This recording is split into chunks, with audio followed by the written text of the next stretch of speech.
एक बार की बात है कि एक जंगल में जंगल का राजा शेर और चूहा रहा करते थे। एक बार जब शेर गहरी नींद में सो रहा था तब एक चूहा बिल से निकलकर शेर के ऊपर उछल कूद करने लगा। चूहे के इस तरह उछल कूद करने से शेर की नींद खुल गई और शेर ने चूहे को पकड़ लिया। शेर द्वारा चूहे के पकड़े जाने के बाद चूहा बहुत ही ज्यादा डर गया। चूहे को डरा देखकर शेर ने कहा कि तुमने मेरी नींद खराब की है, अब मैं तुम्हें खाकर अपनी भूख मिटाऊंगा। अपने को असहाय देखकर चूहे ने कहा कि ये जंगल के राजा, मुझ छोटे से प्राणी को खाने से आपकी भूख नहीं मिटेगी, आप मुझे मत खाए। हे शेर राजा, मैं विनती करता हूँ कि आप मुझे छोड़ दो। यदि कभी आपके ऊपर कभी कोई मुसीबत आती है तो मैं आपकी मदद कर सकता हूँ। यह सुनकर शेर हंसने लगा।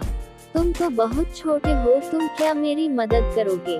तुम्हारे विनती करने पर चलो, आज तो मैं तुम्हें छोड़ देता हूँ, लेकिन अगली बार ऐसा करने पर मैं तुम्हें नहीं छोड़ूंगा। यह कहकर शेर ने चूहे को छोड़ दिया। कुछ दिन के बाद जब शेर खाने की तलाश में जंगल में भटक रहा था तो तभी शेर एक शिकारी द्वारा फैलाए गए जाल में फंस गया। शेर अपने आप को छुड़ाने के लिए बहुत प्रयास करने लगा, लेकिन अपने आप नहीं छुड़ा पाया। इसके कुछ देर बाद शेर जोर जोर से दहाड़ मारने लगा। शेर की दहाड़ सुनकर चूहा वहां आ गया। जैसे ही चूहे ने शेर को जाल में फंसा हुआ देखा, चूहा तुरंत ही शेर के पास पहुंच गया। जब चूहे ने शेर को जाल में फंसा देखा तो चूहे ने फटाफट अपने तेज दांतों से जाल को काटना शुरू कर दिया। कुछ देर के बाद चूहे ने पूरा जाल काट दिया। जाल काटने के बाद शेर आजाद हो गया। चूहे की इस मदद से शेर बहुत ही भावुक हो गया।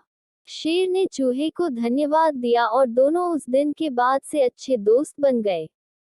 कहानी की सीख। इस कहानी से हमें यह सीख मिलती, सिर्फ शरीर के आधार पर किसी को छोटा या बड़ा नहीं समझना चाहिए।